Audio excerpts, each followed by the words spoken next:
Hi there, and welcome to Fantasy for the Ages, the show where father and son sit down and talk about fantasy books. I'm the son in that equation, Zach. And I'm the father, Jim. Thank you for being with us again today for another of our Wheel of Time content episodes. We've got a great one here for you today. We think you're going to enjoy being along for the ride. So, Zach, how you doing today? I'm doing all right. I mean, it's been a little bit calmer of a week, so I've taken a little bit of a break and now ready to swing back into it next week. What about you? What have you been up to? Likewise. Calmer. I like that word. I haven't had any great chaos this past week, and mostly just working around the house, doing normal things. Although it did still seem to go by really fast. It might have been because every other waking moment I was editing that huge, massive episode we did last week. But you got it. I did. It dropped on time, and I just about dropped as well.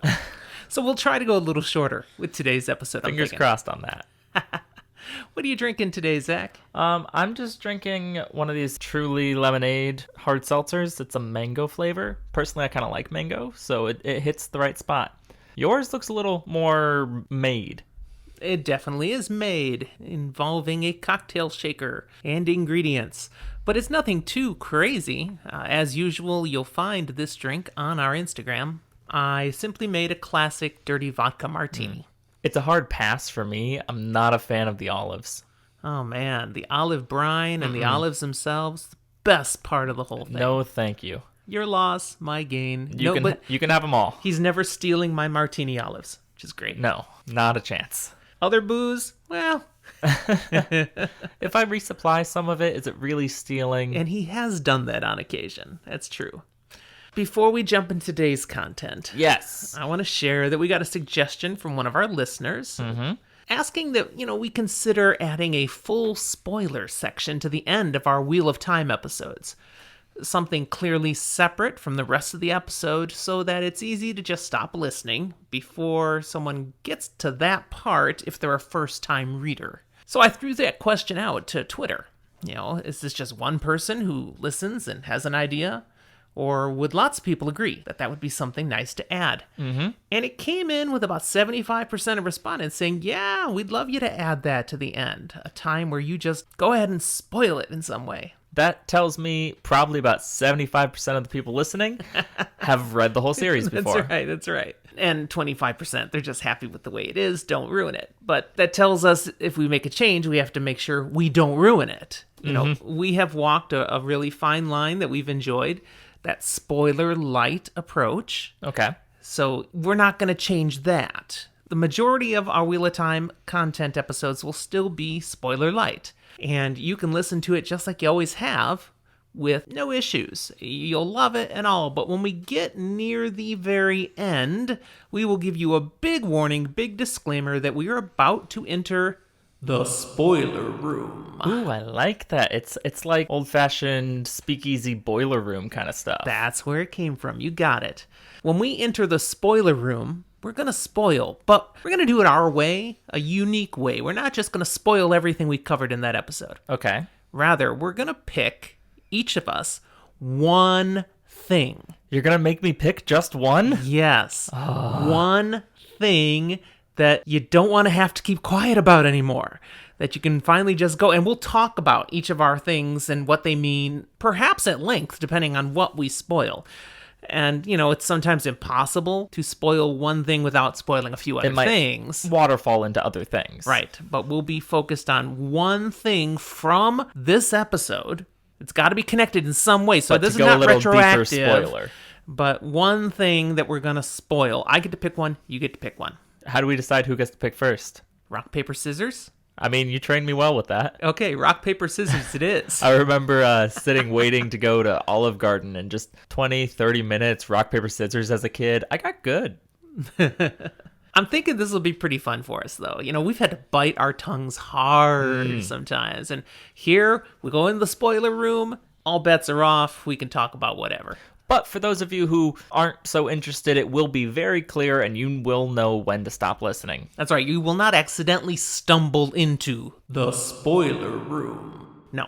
But since that's going to be way at the end, we want to assure you if you're not going to listen to that, you're not missing anything else from the episode. So we're also shifting up our order of content just a little, and all our usual reminders about how to get a hold of us and stuff, we're going to put at the front now, instead of putting it at the end. So I'm going to say right now, we invite you to subscribe to the podcast if you haven't yet, and tell others, like many of you are. Help us out, get the word out, and even give us a rating or a review on Apple Podcast or wherever you listen to your content. If you agree or disagree with anything we say, either throughout most of the episode or in the spoiler room, feel free to reach out to us at our email, fantasyfortheages@gmail.com, or any of our social medias, be them Twitter, Facebook, Instagram, or come chat with us on Discord where we can continue the conversation.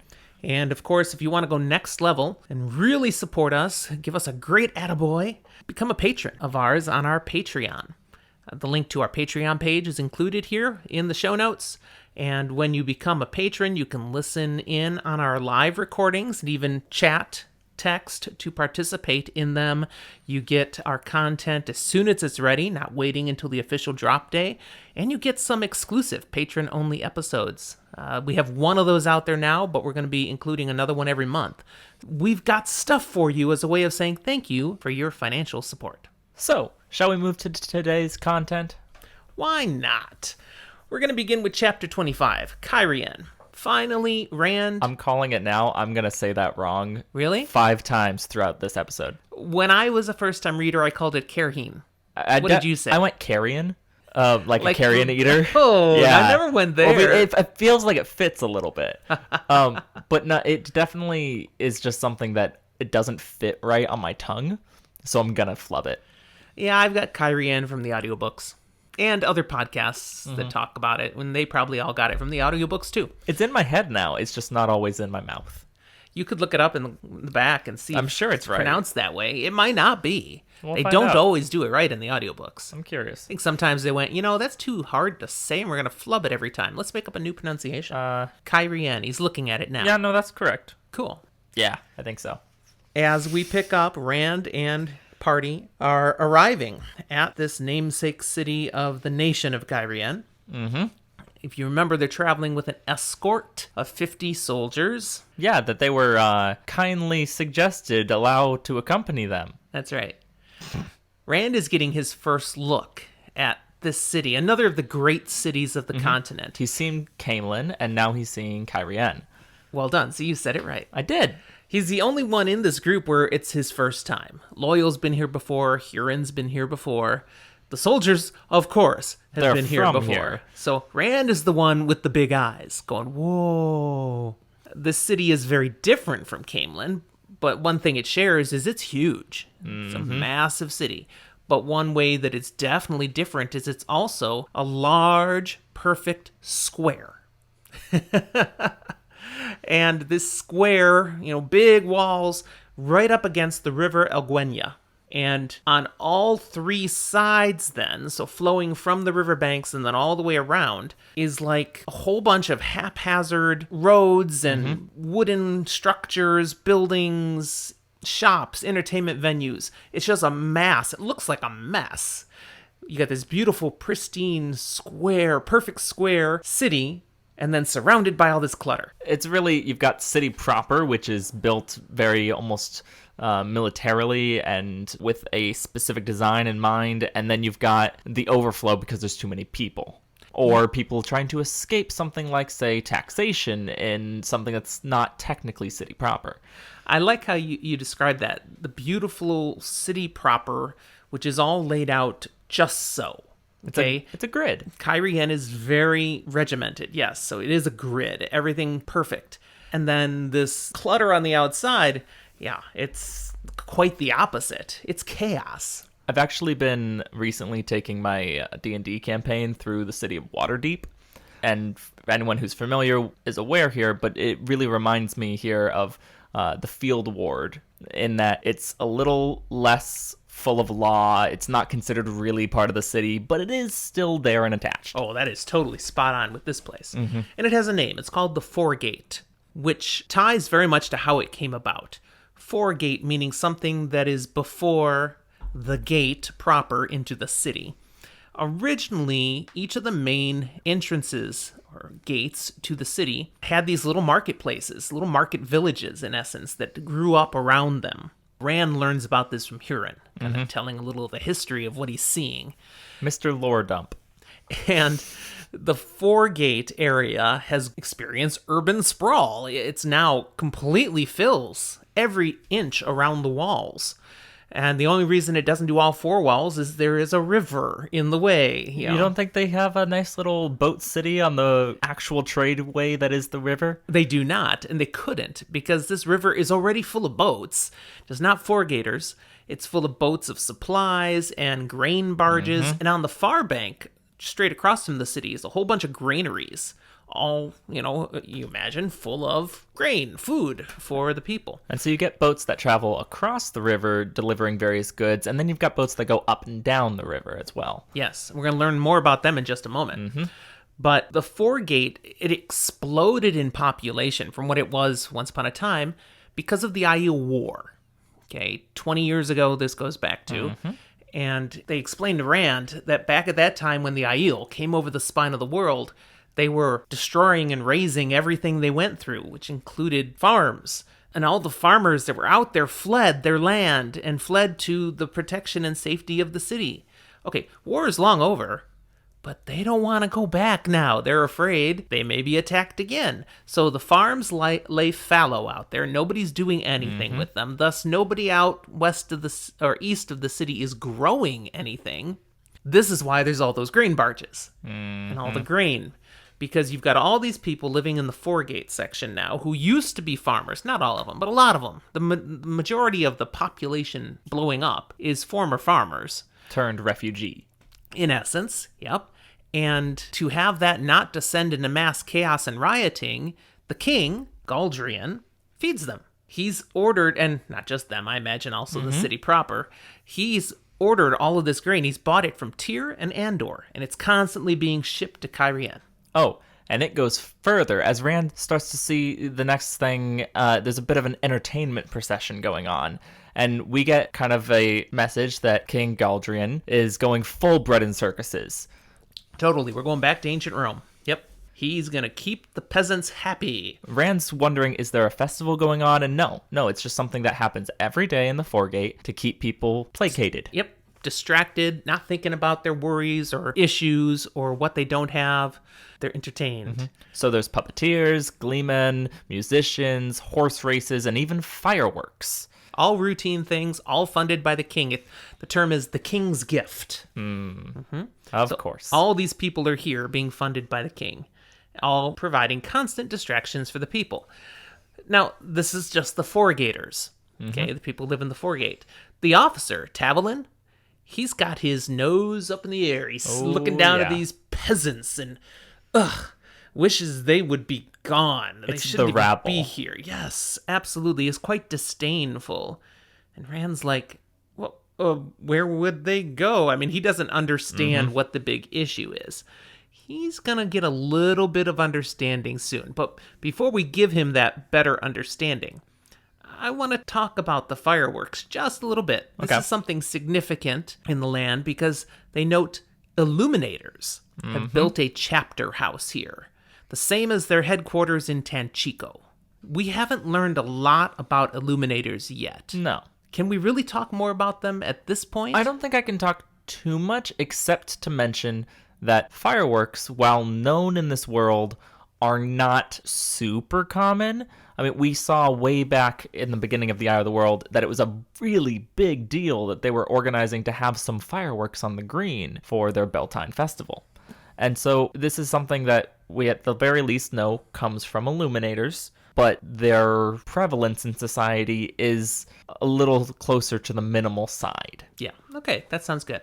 As they reach the gate to the city proper, I mean, Rand's been looking around at all these things, and it's cool. He's been loving it. Now he's told to wait. They're all told to wait. Halt! Yep. And Tavolin, he goes in through the gate to a little building right inside, and he disappears in there for a minute. And as they're waiting, Rand gets to look through the gate. You know, he's looking at what it looks like inside the city, and it's strikingly different. Oh, yeah. I mean, if the impression of a grid-like city surrounded by the chaos of the Foregate, if the contrast wasn't stark enough, it gets even more highlighted here as we see the bustle of activity between the two places is mimicking the structures. Very much so. These structures are all, again, so straight-laced, organized, not a thing out of place. You turns back around and looks, and you've got these wooden buildings, some of them, 7, 8 more stories tall that look like they could fall over at a moment. They're so rickety, and nothing looks rickety on the inside. No, you have firm construction that is set just so, and the people all with their outfits just so. No crazy colors, no standing out, just precisely within the dictates of their society. Now talk about those colors for a moment. You're right. On the outside in the Foregate, anything went. And some Anything really goes. loud stuff. Nice. But in here, they're all wearing dark, muted colors, except for the occasional stripe of color. There are these slashes of color across a breast of a coat or a dress. And one thing that he seems to note is that there is a difference between having, say, 1 slash or having 7 slashes, and those who have more slashes across their clothes seem to be more proud in the way that they move. Their nose is further up in the air. They carry themselves with a certain importance. So we don't know entirely what these mean yet, but you can kind of connect that there might be something to do with prestige or significance, the more slashes of color you have. Another very key, and the last one I think I'll point out, a key significant difference is just the demeanor of all the people inside the city. There's no one smiling, no laughter, no one rushing around. Everyone is calm, sedate. They're all on Xanax. I like to think of it as intentional. Everything inside is intentional. There is a purpose or reason, and they will be careful not to put something out that they don't want out there. I can totally relate with 20-year-old Rand looking in and going, boring. Yeah, especially in comparison to the fanfare that he's seeing right outside the city. Precisely. Which is a huge thing for him. He's like, awesome. Now, there is one other thing to note that they can see in the distance, and that's some great towers covered in scaffolding, and they can see workers are laying stones, clearly working to rebuild these towers. And Loyal gives a little history on it. He says, those are the famous topless towers of Cairhien, which were torn down, burned, destroyed during the Io War. Yeah, I'm like, Loyal, what you talking about? We see the tops right there. It's like, oh no, they've been being rebuilt ever since. These were true wonders. And, 20 years and they're still working on them. It's a work in progress. But he notes that, I don't see any Ogier. And we know Ogier are the typical stonemasons of the great cities. The ones who at least make the great feats of stonework. Right. And he says, when I came through here before, there were Ogier working. But now there's only human stonemasons. So, something's changed. That's all we'll say about that right now. The officer comes back out along with a new officer and a couple of clerks that come out of that little stone hut. And their purpose now is to record the entrance of the people arriving at Cairhien. Welcome to bureaucracy, Lord Rand. Absolutely. Tavolin announces them as Lord Rand of House Althor in Andor and his man called Hurin, with Loyal and Ogier of Stedding Shangtai. He seems to announce it a little louder than necessary and very proper. But at least most of what he said isn't entirely untrue. Yeah, Lord Rand of House Althor. He can't lose this Lord title, can he? Well, he didn't tell them no at any point. And he is dressed like a lord still. He's very, very fancy. So people read into what they see. And so the clothes maketh the man. I guess. And the clerks, they jot all this information down. And they are told, all right, you are welcome into the city, but please return no later than this time tomorrow to share what inn you have chosen to stay at, and we will add it to the record. And Rand is, he makes his first serious gaffe of the day. And he says, Could you actually, point me to a really good inn out here in the Foregate? I mean, the Foregate's more interesting. Totally. But Huron's like, "Psst, no. No, don't do that. Don't do that. No, Lord Rand, no. And points out, a lord could not possibly stay out in the Foregate. It just wouldn't be proper. It would be well beneath you. So if you were to do it anyways, It'd be an intentional offense. they would clearly read big things into it. And we can't be doing that already. And Rand, as he's hearing this in his ear, whispered quietly, he's looking at the reactions, the body language of these officers, and he's like, oh yeah, Huron's got a point. Even the oblivious Rand can tell, oops. Yep. So he quickly flows into, no, after all, I will stay at an inn in the city. It just changes his mind. As you wish, Lord Rand. Yes. And then before they move off, he asks them about a lady Celine. Would you know what house she belongs to? I'm looking for her. I'm hoping to find her while I'm here. And they say they'll look into it, and maybe they'll have information for him when he comes back to tell him what inn he's staying in. Yeah, they have no answers off the top here, but they'll certainly investigate. All right, off they go. Rand, Loyal, and Huron, now they're on their own. Soldiers Woo! are gone. It's just them now. They proceed to an inn that Huron is familiar with. He doesn't know many in the city. He has usually stayed out in the Foregate when he's been here. But he is familiar Yes. with this one. So this one called the Defender of the Dragon Wall. They have their horses taken for them, and the servant, the hostler, gets right to work taking care of the horses, but seems to keep looking at them, sneaking extra looks, especially when he thinks they're not noticing him. And Rand is reminded, this great game, Days Damar. Okay, I know the nobles all play it, but criminy, does even the stable hand play this game? They're all looking and trying to see what I'm up to? Silly. They enter the common room. The few people in there turn to look, and then return to their own business. But again, Rand is left with the sense that they're still actually paying attention. What's this guy up to? The innkeeper, he looks up and he jumps. He's startled. And Rand figures he's, startled because I hear this guy walking in with an ogier. Well, no, that's not it, because he comes over to him, and in the fumbling starts of the conversation, Rand is able to pick up, the innkeeper thought he was an Aiel walking into his inn. And, Cairhienens, Aiel, don't mix so well. Exactly. We don't know a ton about Aiel, but we know enough at this point, and Rand's been mistaken for one enough for us to realize it's not crazy. And the innkeeper is terrified.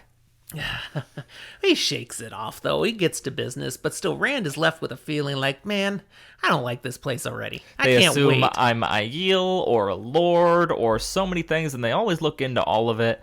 I just want to be me. I'm ready to jump ship as soon as possible. Well, obviously, they're here needing accommodations, so the innkeeper, he's going to get them set up.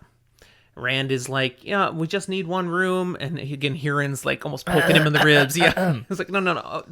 Come on, we've got to show them we know what's proper. So they get 2 rooms. One for the Lord. And one for the others. Right. But they are next to each other with an adjoining room at least. So it's kind of like they're together. And this is where Rand will be planning to stick it out until Ingtar shows up. So it figures this is the most likely place. The rest of the party will come looking for them. And this is where Celine said she'd meet them again. So, all right. At least in Cairhien. Yeah, so got to be here somewhere. We'll try to make the best of it. But as soon as the innkeeper leaves, we get Rand actually expressing that he's fed up with this. Everyone seems to be looking at them. They think they're up to no good, or at least something. And he would rather go party in the Foregate. I need to burn off some steam. Let loose. Like an hour or 2, maybe. I don't know. Yep. So he says, I'm doing this, but somebody's got to stay here to keep an eye on the horn. We got to guard the chest that has the horn of Alir. Volunteer? And Loyal, not so hastily, but does jump on the opportunity. Yep. He's happy to sit around here and just catch up on some of his reading. But he also notes, we didn't see an ogier, but I would really rather not accidentally run into some we just hadn't noticed yet. They might ask some awkward questions about why an ogier as young as I am outside my studying on my own. Loyal's just an introvert. He wants to stay in with his books, right? Well, that's he tries to make that the major reason, but nah, it's not. No. So Rand's like, well, Huron, what do you say? You want to hit the foregate? And he's like, well, no, I will decline, my lord, because there's a lot of fighting, violence, even killing has occurred out there. And for my sniffer nose, It stinks. Oh, it's nasty. So with your permission, Lord Rand, I'll just stay in the common room and get myself a drink. And Rand's all like, hey, Huron, we're not in the other world. We're not in front of people. You don't have to ask permission. I'm not actually a lord. You're good. Been over this. And Huron's like, as you say, my lord. Gives him a little bow. Rand's like, we can't stay in this city too long or I will never break Huron of calling me a lord. He starts staying too long, he's going to start thinking of himself as a lord. But they do then head down to the common room together. And as they arrive, the innkeeper comes right up with 3 folded and sealed parchments for Rand on a tray, holding them out to him. Rand's like, what's this? And the innkeeper is, oh, invitations, of course, my lord. Invitations? To what? From who? What? Who even knows I'm here? So, invitations to noble houses, my lord. And Huron's like, yeah, this is Cairhien. This happens. By now, every noble house probably knows you're here. You are a lord from elsewhere, claiming to be from Andor. You're news, man. All the guards probably talked about you. Each The house horse has spies guy somewhere. who took care of our horses probably ran off and sold the information. Even the innkeeper, as soon as he let us go in the rooms, probably started spreading the word. Information is gold in Cairhien. They're all thinking, who can I tell to get the most advantage for myself? Because I've got juicy news. And Rand, already fed up, walks into another mess and he's done. He is so done. So he takes the 3 invitations. Doesn't even open them. And just throws them in the fire. And announces loudly, I am not playing Des Damar. I've nothing to do with your great game. Huron is practically apoplectic. He's like, Lord Rand, don't do that again. And he convinces him. He says, by taking such bold action, you've basically said point blank, I am definitely playing Des Damar. Yeah. And I am playing at such a deep level that these petty invitations are beneath my notice. Because you would have made absolute enemies by throwing invitations into the fire. Unless Well, you wouldn't have dared unless you had someone more powerful as a beneficiary. Someone who's got your back. So now everyone's going to be talking about this. Everyone will know what you did. And you can count on having more invitations from more important houses coming your way now. As they try to feel out, what are you really doing here? Rand just shaking his head. He's frustrated. He's irritated. Come on, really? He can't wait to get out of this ridiculous city. He needs a drink. He does. It seems like he's gotten frustrated with all this far faster than he really should have. I mean, come on, dude. Figure this out. He's been dealing with the whole Lord mess for so long that I think this is just an escalation on that. And it was already a frustration that was distancing himself from his own identity. I did feel it was a little bit over the top, that he just takes those and throws them in the trash. The fireplace. Whoosh. I mean, how often do you get junk mail that you're like, I don't know, I don't care what this is, and you just throw it in the trash? Yeah, but how often are you brand new in a city and get very fancy invitations from noble houses? It's not junk mail.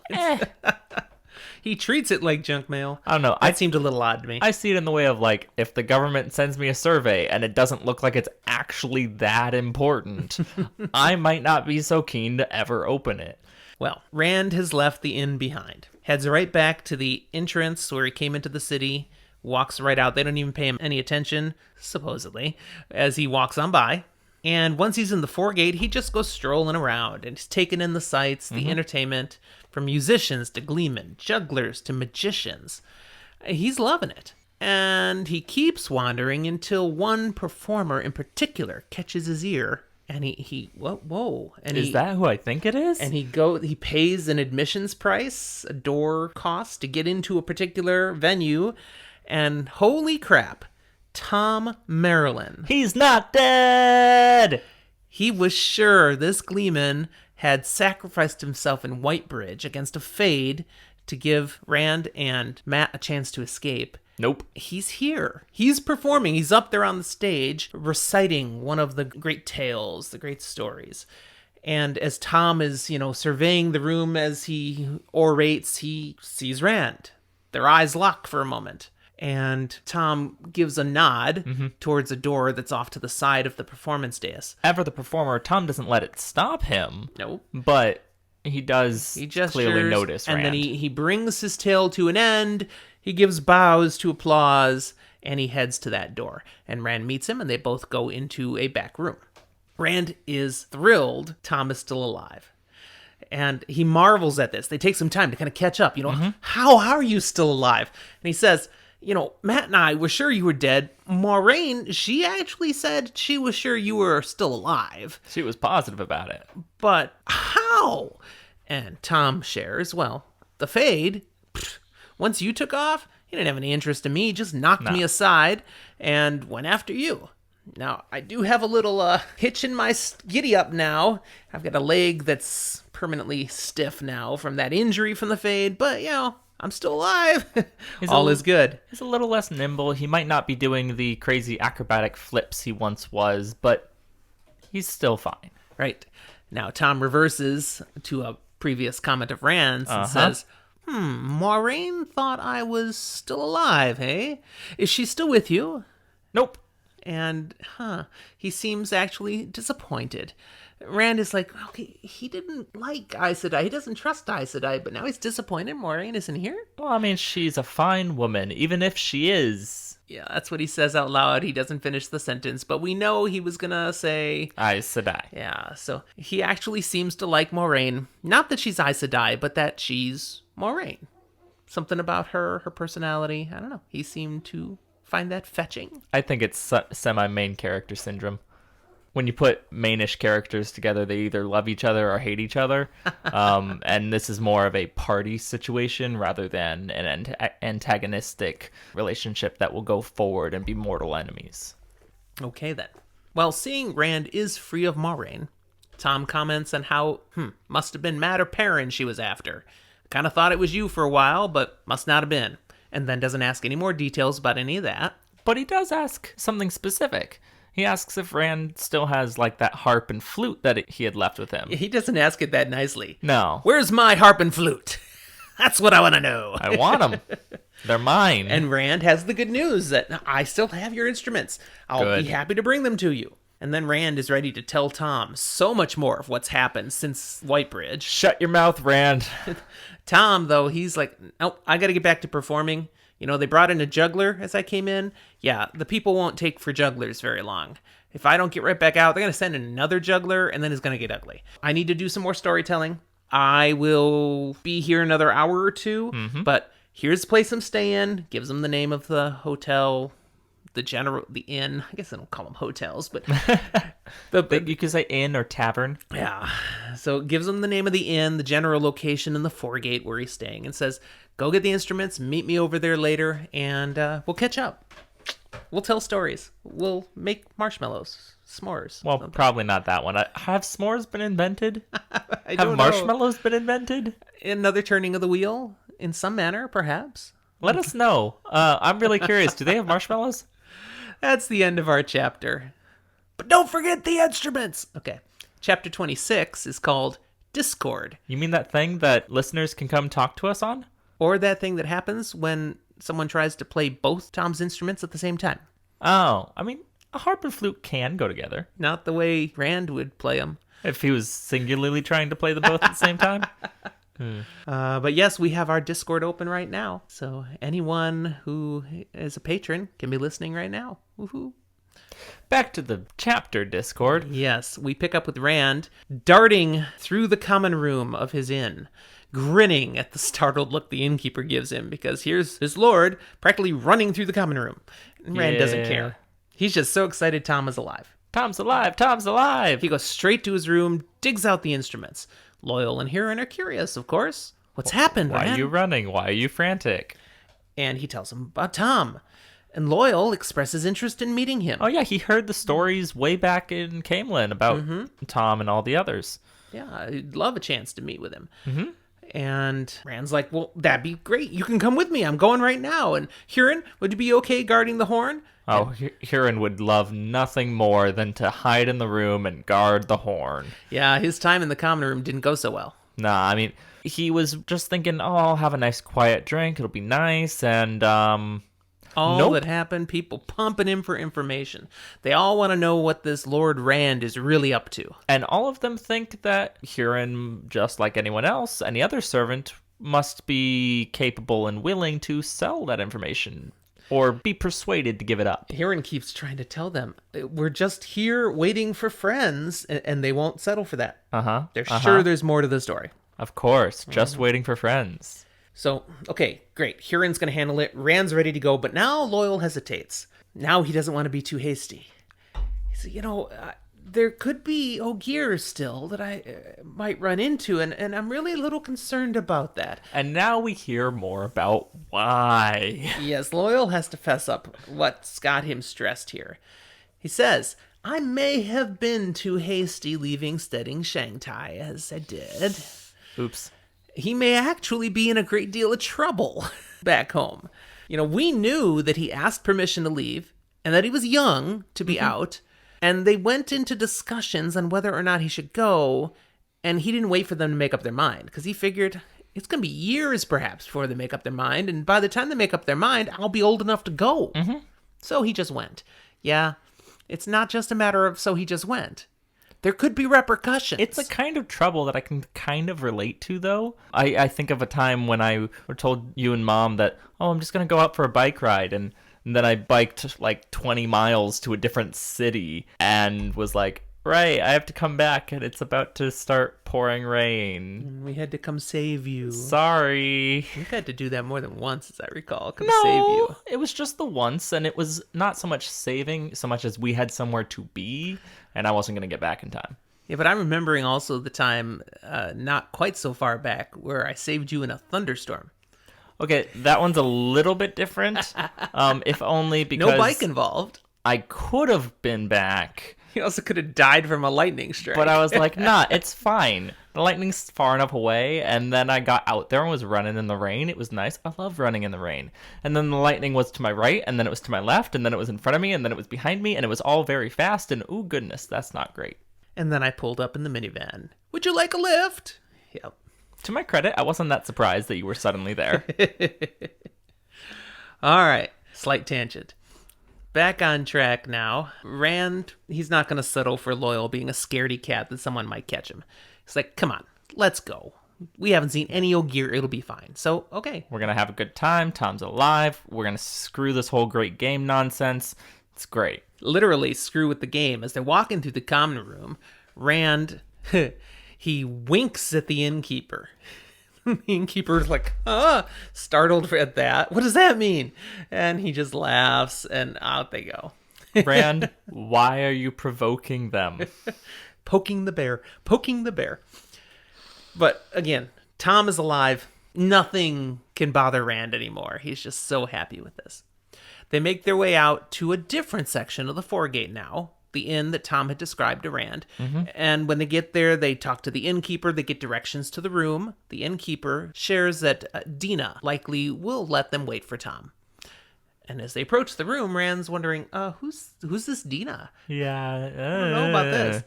Knocks on the appropriate door, and a woman's voice tells them to come in, that she cannot open it for them. Rand opens the door and finds a woman juggling 6 balls. That's impressive. Yes, and focusing on that juggling. And just tells him, leave it on the table. Tom will pay when he comes back. But Rand speaks up, gets her full focus. She stops the juggling.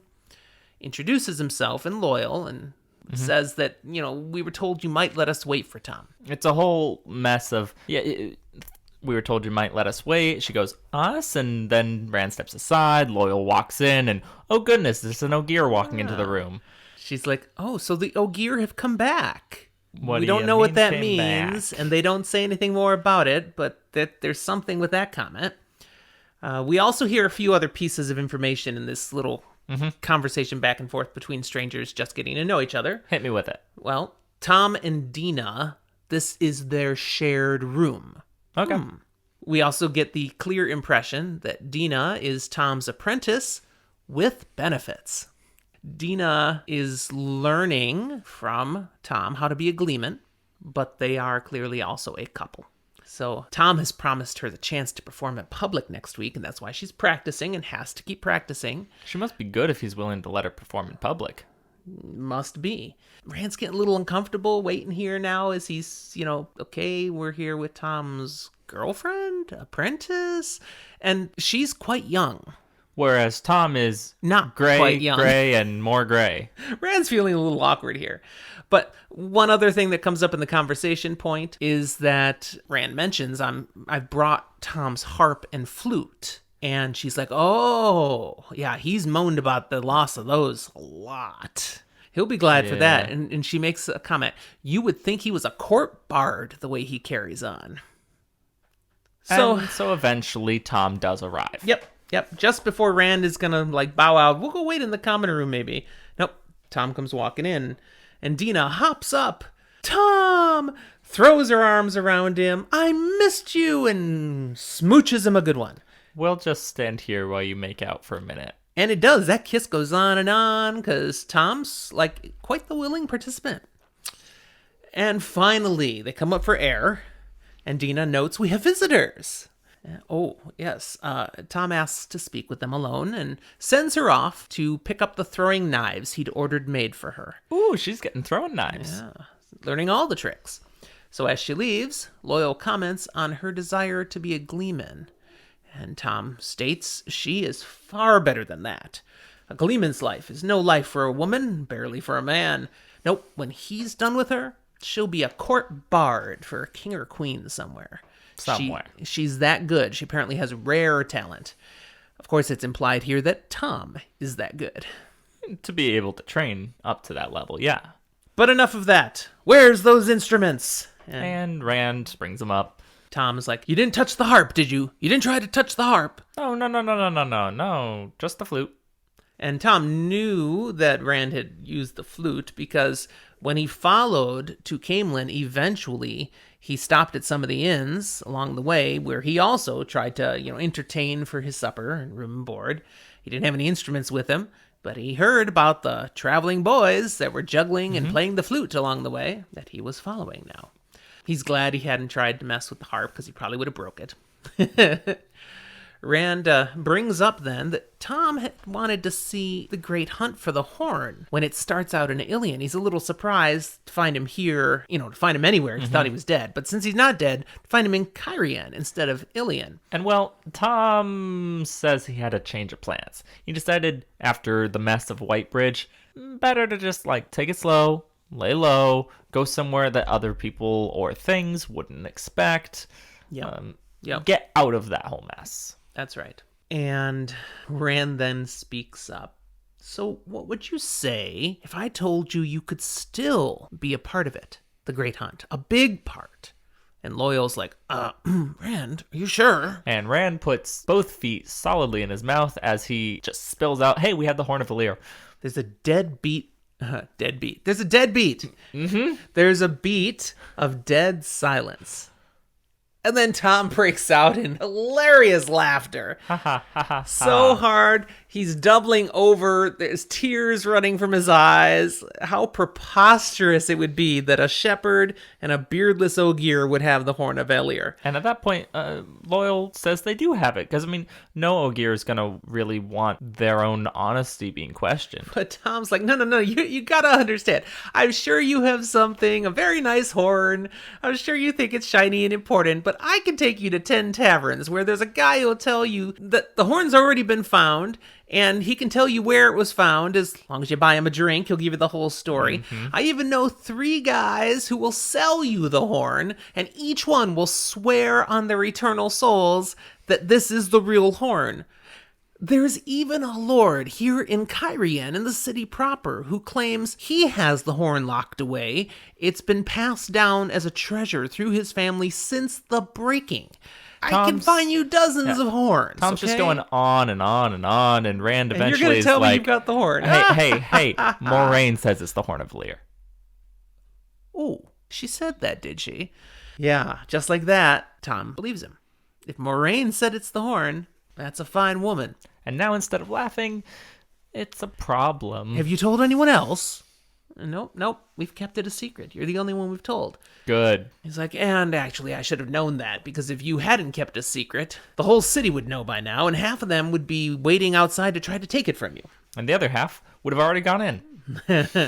Then Rand says, we're in a bit of trouble here with the horn. We got it away from some dark friends, and we have to return it to Faldara and Shannara, because that's where I know there's someone I can give it to who will know what to do with it.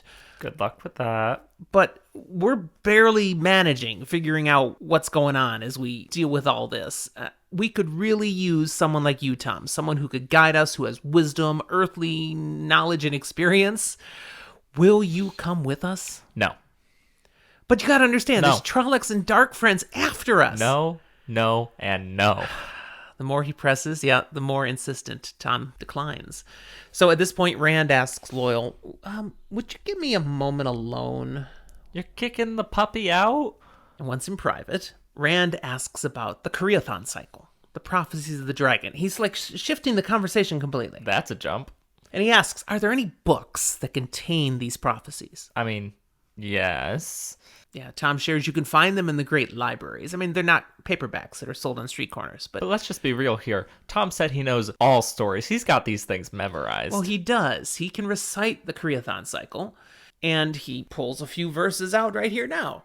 And these are not random. This is Robert Jordan giving us some foreshadowing, perhaps. Pay Hint, attention. hint. It's Note. dropping. So here they are in particular, the ones he says, twice and twice shall he be marked, twice to live and twice to die. It's Is that your high chant? That's my high chant. That's Once okay. the heron to set his path, twice the heron to name him true. Once the dragon from remembrance lost, twice the dragon for the price he must pay. I don't know how that carried over to all y'all, but I mean, it does kind of reverberate. Sure, it's a small room, but it does fill it. So I guess it's kind of high chanty. High chant.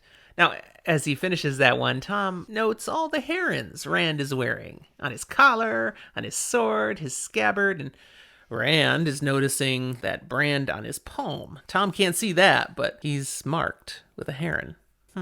And then Tom goes on to another section of prophecy. Twice dawns the day when his blood is shed, once for mourning, once for birth. Red on black, the dragon's blood stains the rock of Sheol. In the pit of doom shall his blood free men from the shadow. I find it really funny that you're doing this in your high chant impression, because Tom's not. Tom's just saying it. He's just like, it's almost more of a ponderance. I don't know. He's memorized these things. But It's going to come out the way he's memorized. This is just a one person, not a performance per se. And he's really trying to connect with Rand a little bit here. Now, as we're kind of going on about my style and stuff, we might be distracting our listeners from the words I actually said. And but that's potentially a good thing. they could back up and re-listen if they want. But I'll tell you who's not being distracted. Rand. He's heard all these words and he is struggling right now as he's picturing this stuff possibly applying to him.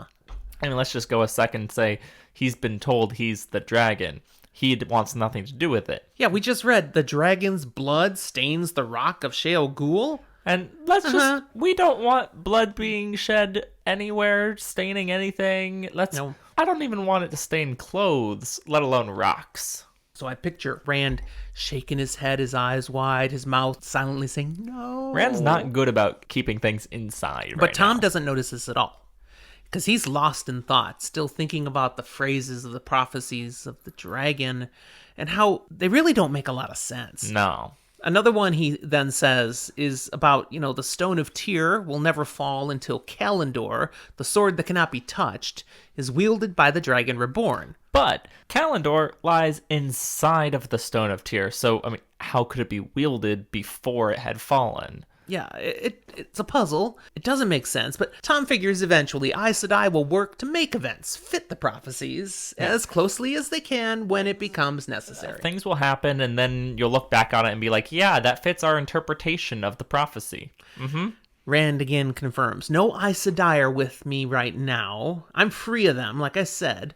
But Tom says, so why did you want to ask about the prophecies? Why do you care if there's no Aes Sedai with you? And why did you kick the Ogier out before we had this important conversation? Rand first answers, well, he didn't want to upset Loyal. Loyal is already nervous because of the horn, so talking about the dragon and prophecies, probably don't need to do that to him. Right, so instead of scaring the massive puppy, you just made him sad. And then he shares that it seemed natural enough to ask about the prophecies when he has the Horn of Valir. There's all these false dragons popping up. Surely the last battle is coming, and he's curious about the horn, the dragon reborn, their connection in the last battle. I mean, It's it a makes nice sense. attempt at a lie. It works pretty much. It's not a very good lie, but it's a nice attempt at one. Now, as their conversation finishes up from here, we learn a few more key points of information.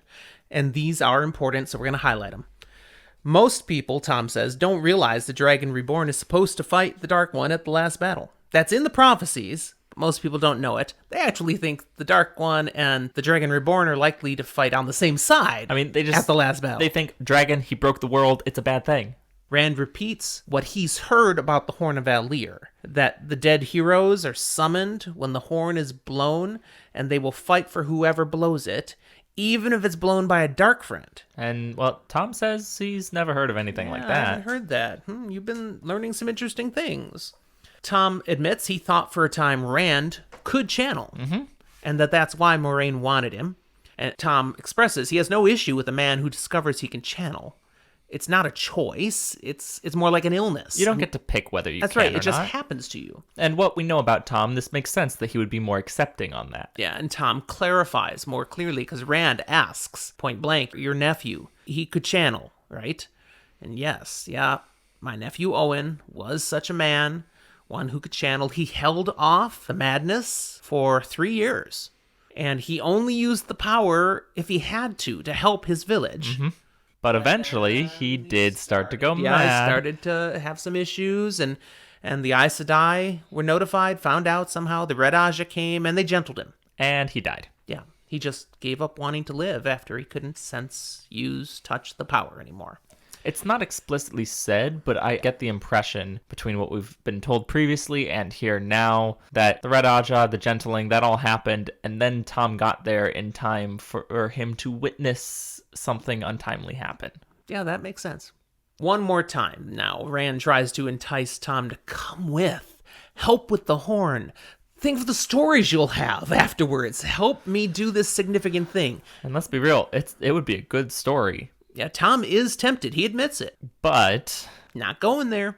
he's out. I'm going to keep well out of it. When he's out, he's out. He does not want to get mixed up with things like this again, especially things that might get him mixed up with Aes Sedai. But he does one thing for Rand here.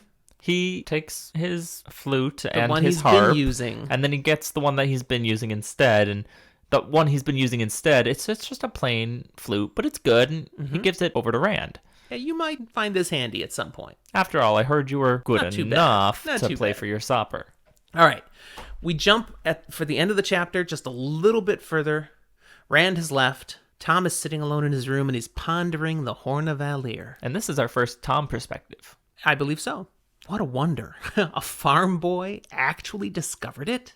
And, I could help him return it to Shannara. And make a great story. Wow, what tales I'd have.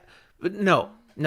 I have Dina now. I have someone who loves me, and her talent. Ugh, you don't find talent like that every day. I have work to do with her. My place is here.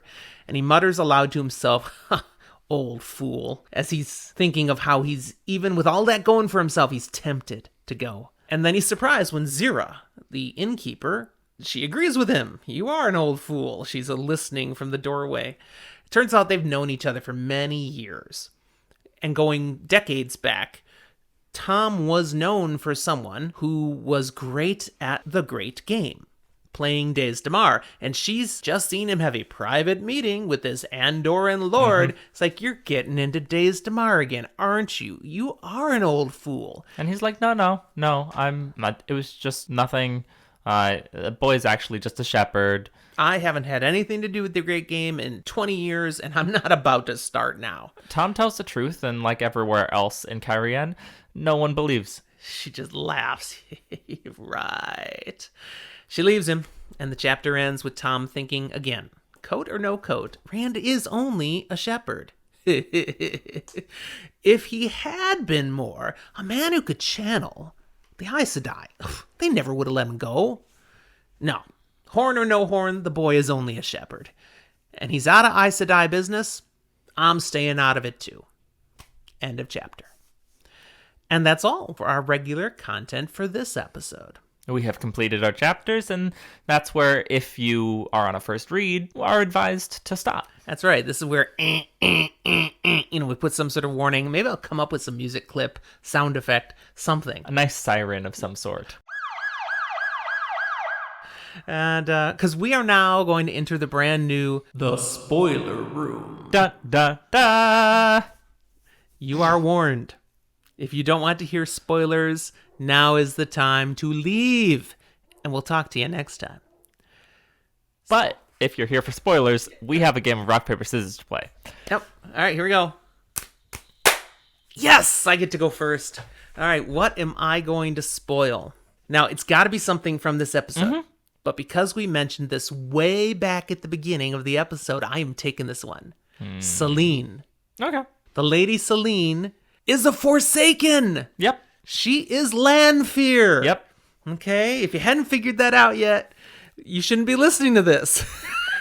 And so I think, especially on a reread, it's really funny trying to see Rand asking the guards or all these other mess of things of, hey, can you check in on this person? And it's so clearly just wrong, a lie. It's not just suspicious, it's just ridiculous. Yeah, the second time through the book, all the things we see about Selene, it's so obvious.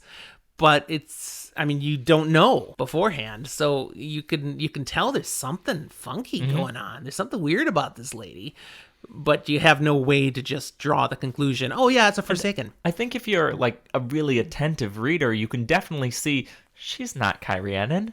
And a big one was she knows so much. Mm-hmm. How nobody has known as much.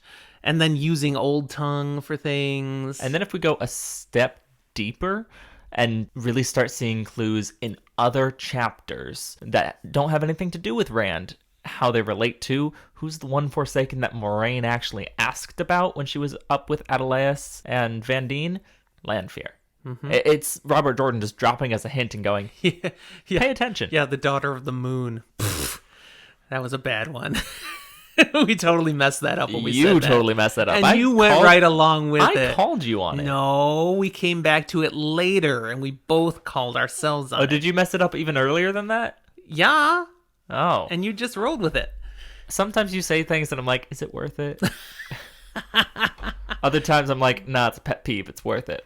Anyway, so yes, Selene is a Forsaken, a major bad, a big bad, but a conflicted big bad, because even as she's showing here, she is fond of Rand, but because of there's more to Rand than just being Rand. So, all right, so that's my one spoil. What do you want to spoil? So I want to tie, it's something that really we saw bits and pieces in the conversation with Tom, but I really noticed something just this time in Tom's ponderings at the end. He mentions that Dina's a fine woman, very talented, she loves him. Not once does he say that he loves her. And I'm not saying that Tom doesn't care about her, but I think it's really fun trying to see the little nuggets of where Tom has interest in Moraine still. And where he already has these pickings of he's not committing to saying he loves this other woman because he hasn't forgotten about this other one that caught his interest, but also had a lot of red flags. But again, he has feelings for Dina. He does. No doubt. Strong feelings. But I do think they are conflicted feelings in that he's got, in that sense of, there's this woman he never expected to come into his life, but that only came after he thought he left behind a different woman that he shouldn't have thought of as a woman. Do you think before this point, it even crossed his mind that he had conflicted feelings about Moraine? I think he kind of left her behind, but when he's considering this thought of go with Rand, go with the story, go with the glory, I think there's also that thought process in his mind of making the choice of stay with Dina or go on this quest and maybe see Moraine again and see where that might lead. And so I think there is a romantic undertone here. Okay.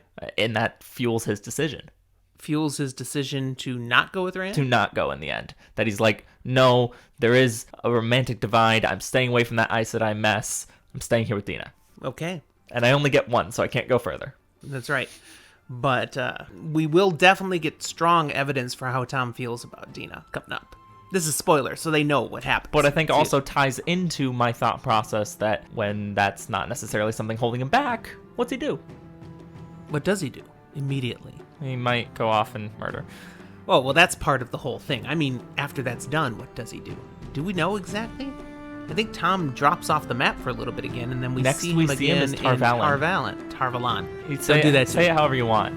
But next we see him. Think he went he's there. Why do you think he went to where the Aes Sedai are if he wants to stay away from Aes Sedai? Oh, interesting. That is possible. That is very possible. I like that. All right, that plays into what you spoiled here today. That's very good. All right, we'll draw it to a close then. And so for a fun little addition. Absolutely. So for all of you who stuck with us here in the spoiler room, we'll talk to you next time.